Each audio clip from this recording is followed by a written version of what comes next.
Buat ibu-ibu atau oma-oma yang janda, tolong lihat pesan saya ini sekali lagi nih.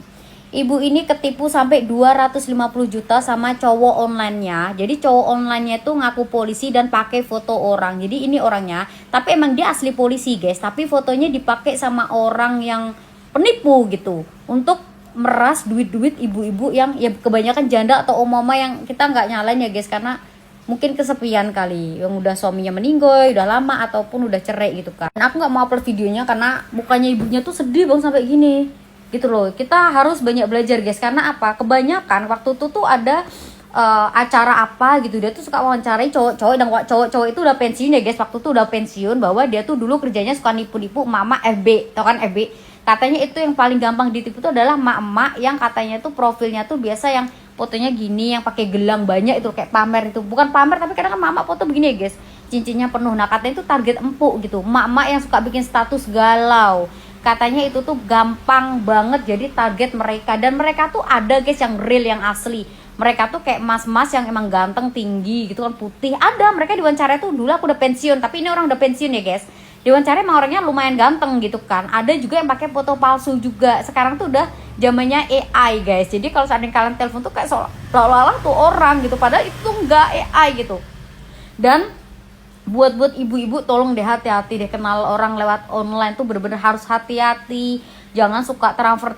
Begitupun kan enggak, aku tuh punya tanteku yang bakso ini kan udah punya suami ya. Ya biasa dia suka tiktokan lah. Bukan, namanya juga mak-mak kan, dia tuh padahal dia tuh kadang-kadang upload sama suaminya. Dia tuh sering banget di DM sama yang namanya brondong. Katanya, aku tuh suka banget sama kamu, aku tuh pengen jadi suami kamu gitu. Dan cowoknya tuh masih muda, guys, kayak usia 25, 26, 27 gitu kan. Dan kadang ada yang 24.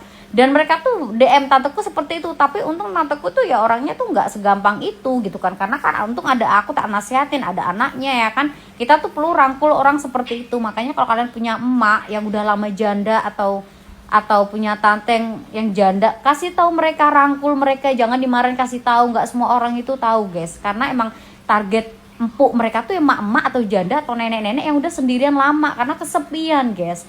Orang kalau makin tua itu sebenarnya butuh teman untuk ngobrol, apalagi kalau udah suami udah lama meninggoy atau ya udah jadi janda lama. Orang tuh sebenarnya orang-orang seperti itu nggak butuh ngewong, guys, tapi yang dibutuhin tuh temen ngobrol gitu. Jadi sering ajak ngobrol mereka, sering ajarin gitu loh, karena kan nggak semua orang tua tuh banyak teman ya, guys, ataupun nggak semua orang tua tuh berani jalan-jalan sendiri untuk melepaskan kesepian itu gitu. Jadi please buat ibu-ibu, oma-oma, kalau lihat video saya ini banyak belajar ya kan. 250 juta dikasihin orang cuma-cuma ditransfer dan orangnya nggak ketemu, bisa tuh buat pensiun, buat makan enak itu tiap harinya kan, ibaratnya begitu. Jadi please deh, udah banyak banget yang ketipu tentang kayak gini. Jadi jangan, nggak usah lelgen. Kalau butuh temen ngobrol tuh ya emang susah sih, kebanyakan tuh anak-anak udah sibuk kerja, cucu atau apa, emang sibuk sih, nggak jarang orang ngertiin orang tua gitu. Makanya aku tuh kadang suka, ya mamaku orangnya untungnya nggak bisa ngerti gitu-gituan ya, guys. Mamaku ngerti bukan scroll gitu kan, mamaku ngerti tok scroll, tapi dia nggak bisa bikin yang aneh-aneh gitu. Jadi kemungkinan kayak gitu untungnya. Tapi aku sering ngabarin mama aku kok, kalau butuh ngobrol telepon aja mak, kapan aja gitu. Kadang mak aku bilang, takut kamu sibuk, nggak apa-apa. Kalau mama pas telepon nggak keangkat, berarti aku lagi bawa motor, tapi pasti tak telepon balik, tak gituin. Jadi aku tuh selalu ngasih celah atau waktu untuk ngabarin mama aku bilang kalau butuh temen ngobrol apapun, aku mau jadi pendengar, nggak apa-apa, telepon aja atau WA aja kapan aja. Jadi ya aku jelasin gitu kan. Kata mamaku, semua orang ibu atau nenek itu kadang mikir takut kita sibuk, guys, tapi aku jelasin kalau pas telepon nggak keangkat berarti aku lagi naik motor gitu. Nanti pasti tak telepon balik, guys, aku orangnya begitu. Jadi kasian kadang orang tua begini tuh kesepian. Jadi harusnya kita yang muda sedikit ngalah gitu sih ya. Semangat ibu, mudah-mudahan diganti sama Tuhan.